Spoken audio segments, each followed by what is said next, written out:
Hey guys, here's how to uncap your Skyrim FPS above 60 on PC.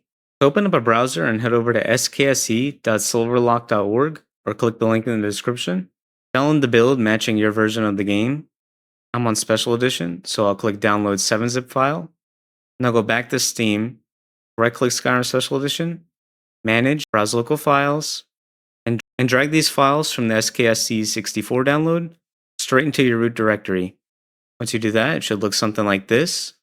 In the description, I've left links to two mods, Address Library for SKSE plugins and SSE Display Tweaks. Download Vortex for both of these. Once you have both of them downloaded like so, select Deploy Mods at the top. Now go back to your Skyrim directory, Manage, Browse Local Files, go to the Data folder, SKSE plugins, and right-click SSEDisplayTweaks.ini, the configuration settings type, and open it. Now press Ctrl F, type EnableVSync, set that to false, type FramerateLimit, and set this to your monitor's refresh rate,